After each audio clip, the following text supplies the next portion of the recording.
Hey everybody, we're here with a 2017 Kia Soul. Customer hit a curb, damaged the tire, rim of course. They took it to Kia and they said that the wheel bearing was shot, the strut was bent, and they wanted $3,000 to fix everything. So we're going to start with jacking up the car and taking the tire off with a 21mm socket. I was taught when I got into the car business of working on cars that anytime you take a tire off, stick it underneath the frame in case you're underneath there and your jack fails or your jack stand falls. Just a word of advice for those of you out there working. So the next thing we're going to do is we're going to look the whole front end over and see if we can find what is exactly wrong. So just looking at everything, I don't see anything that is bent out of shape. It's pulling to the right just a little bit. And you're having to keep left English on the steering wheel to keep it straight, and the steering wheel's crooked. So I was thinking that maybe the tie rod in here is bent or the steering shaft is bent. You saw the rim, so the impact was pretty good. I did look up top up here, and I did notice that the strut appears to be pushed back. See that area in front right there? It looks like the strut was pushed back a little bit. Now that'll cause the car to pull to the right. We did buy new struts. So what I'm going to do is I'm going to take off this cover up here. I'm going to pop these little Christmas tree things loose so we can look inside and see the strut tower. So to get access to the strut towers, you can do one of two things. I've seen people on the internet where they take these Christmas tree things out, and they'll pry this up. If you do that, you're going to crack it. See how it's cracked right here? Someone's already done that. The right way to do it is to take out these Christmas trees, or whatever it is called. Take off the covers for your wiper blades and remove the two nuts, and then this whole piece will come out. Be careful not to tear these. These are only glued on. This just slides out from a little indentation there. You don't have to take it off. You can just stick it aside like so. And we'll take those two off, the wipers off, and we'll get rest of it off. All right, before I take the 14mm bolt nut off, I like to mark the wiper blade to give it kind of a general idea. The stud's not going to come out, but the nut will, so you mark the wiper blade on both sides and the stud with a line to give you the right direction. So when you put it back together, it goes back together the correct way. You won't have any issues with them flopping back and forth and going off the window.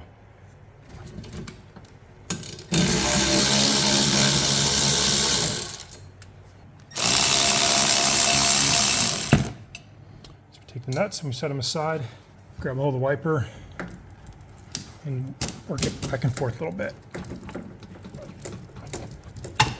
And it pops right off. Now, the reason we mark it is this blind is not master splined, so it can be put anywhere on that. So we're going to have to play with that when we put it back in, right? One other thing you'll notice here is this is for the water jets for cleaning your windshield. So we don't want to totally disconnect this. We're going to take it out and remove it from its spot, and we're just going to stick it on this side of the motor over here just to get it out of the way. So we'll start with taking this side loose. Now these are just glued on, so we pick that up, go over that, then we come to this side, and we should be able to feed this guy away from this as well.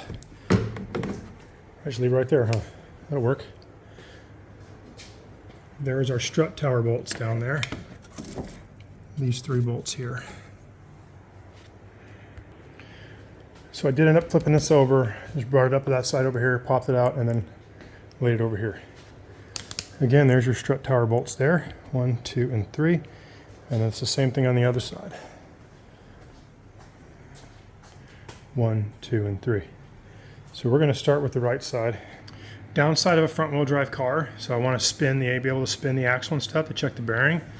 Well, if you put it in neutral like I did, you can't take the key out. Reverse lights and brake lights stay on.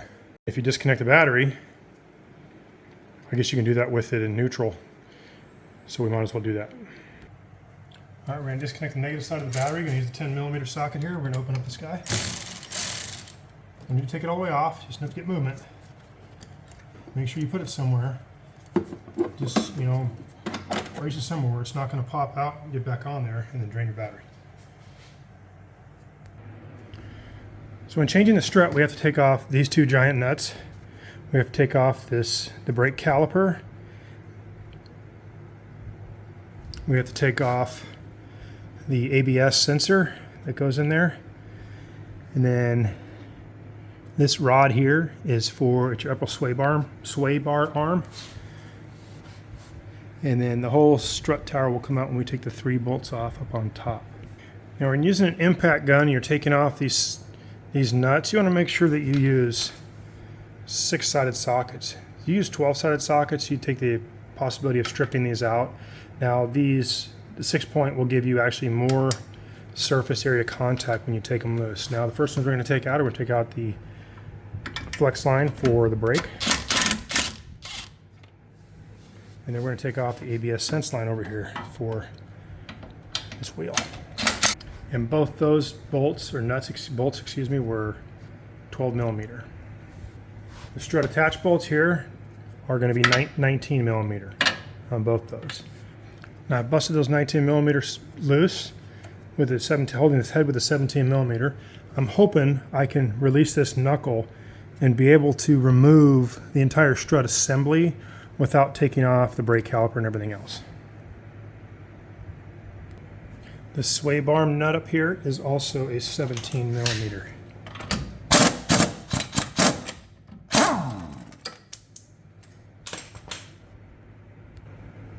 In order to completely disconnect this, if you notice it's angled down, we're going to have to pry down there and push the sway bar down a little bit in order to get that to release.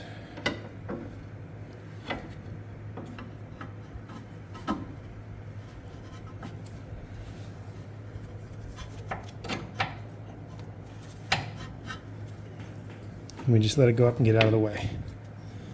All right. Now we're going to pull out these 2 bolts, and the knuckle and steering arm should drop down, hopefully. All right, so now that the knuckle's loose, it's probably going to pull out. My flashlight's going to go with it.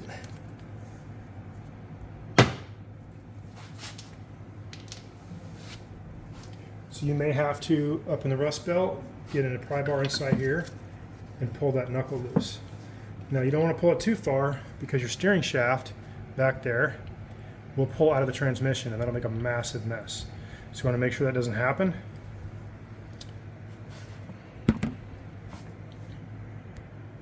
Because I don't want to take all this other stuff apart, I'm going to loosen up the ABS line here and just get that so we have a little more flexibility and it's not in the way. And we'll take the bolt out so we don't lose it, and we'll thread it back in that hole.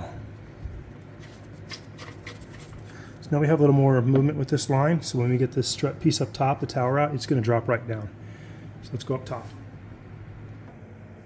All right, now we're going to take out the strut tower nuts. Now these are 14 millimeter, and there's 3 of them. And you're going to see it drop down. We'll leave these on a little bit. As soon as I take this one, it's going to drop. Let's look at our tower. It wants to come out, so we'll take that last nut off.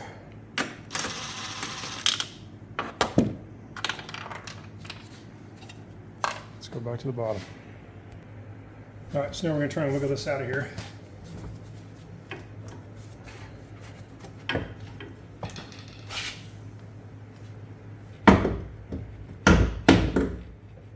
This just makes me think that the bolts up top are bent.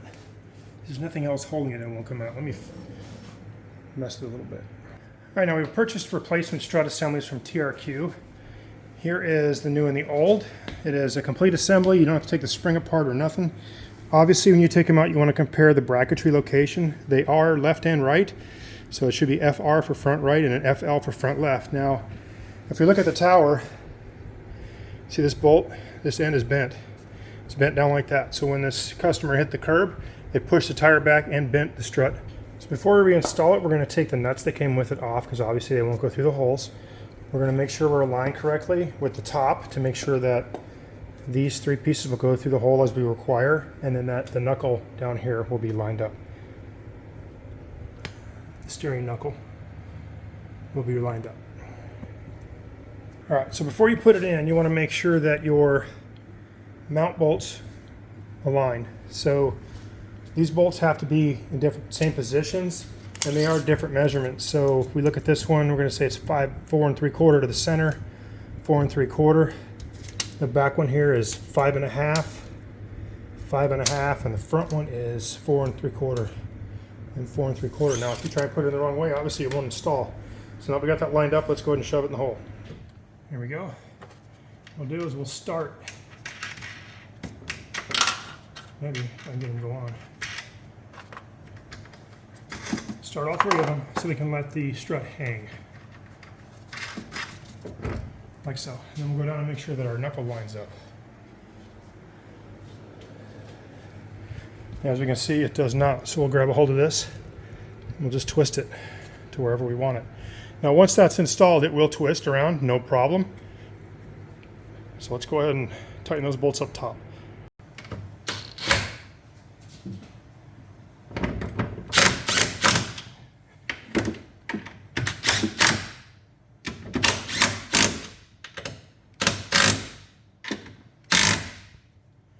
Now those are tight. I'm going to go down below and put on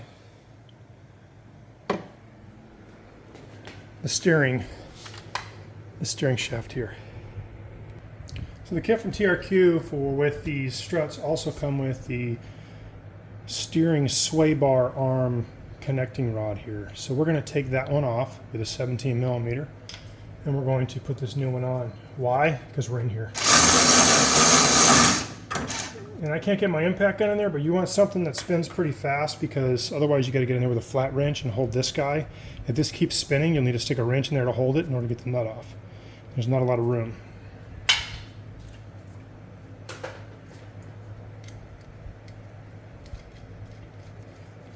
All right, so we're going to stick the bottom end at first. Make sure it's behind the strut. Probably could have done this with the strut removed. So we'll get this facing pretty much straight up, and then we'll tighten it down.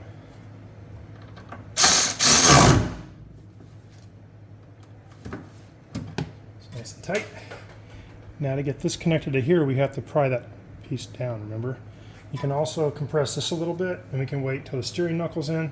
I think that's how we did it before. We had the steering knuckle on here when we disconnected that piece, so we'll go ahead and put the steering knuckle back on. Remember, you can twist the strut if you need to. All right, so we've pinned the top one. We're going to put the bottom one in first. I did have to grab a hold of the whole brake assembly and pull up and push in on it to get that bolt in. Now let's do the top one. This one should be easier. There we go. Knuckles on. All right, so now we got to pry the sway bar down to get this knuckle here connected. Don't put your fingers too much in the way, because there's a lot of tension you're putting on this with the pry bar. So once we get it started, put your nut on. Now I'm able to let go of the pry bar. It's holding.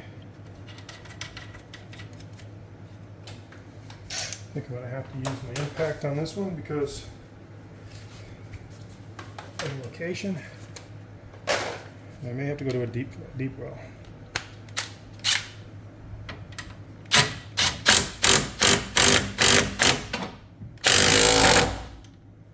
There you go, nice and tight.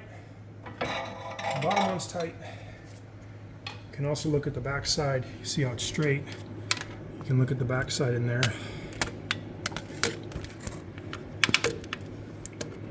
See how it sits. Well, let's finish the strut install first. Let's put these big nuts on first. These are the big ones in the front. 19 millimeter on the nut, 17 millimeter on the head. About 80 foot-pounds. Seems good. That's what your car mechanic's going to do. He's going to smoke them down. I don't ever see anybody using torque wrenches. Next thing we're going to do is we're going to put this ABS line back up here with our 12 millimeter. And we're going to attach this one here. And we're going to reattach the brake line. All right, so on the TRQ strut assemblies.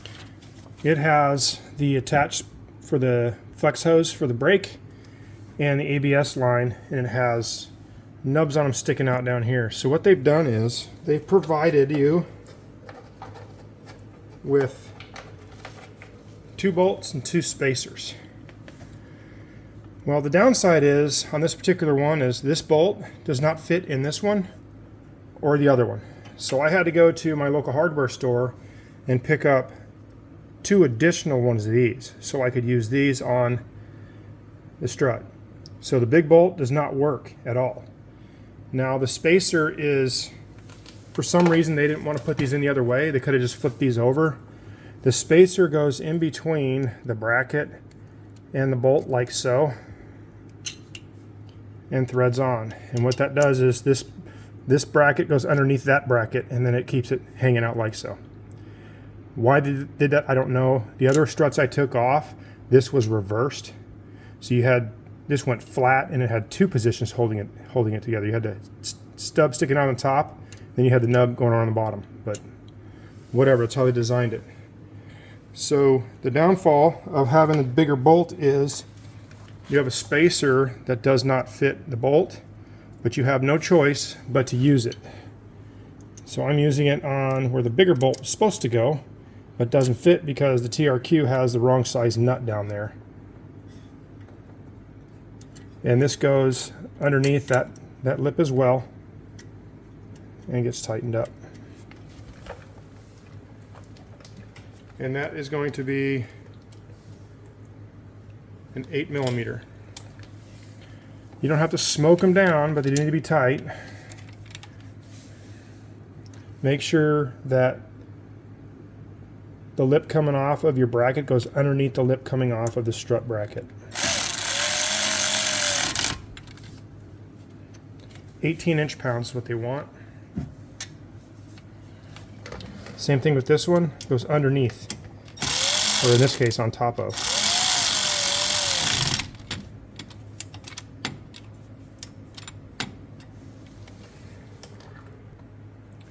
$18 inch-pounds is not very much.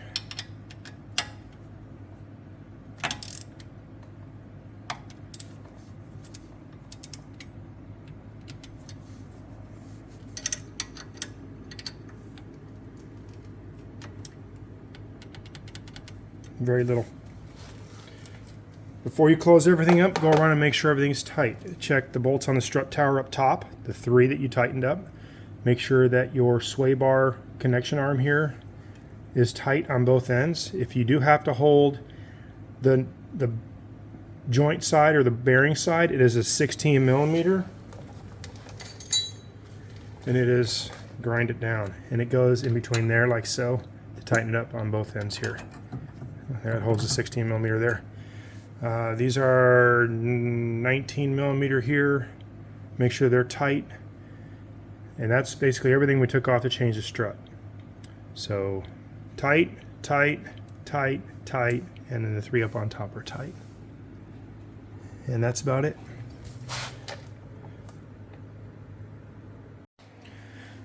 Alright, so here's all the tools you need to change that strut tower.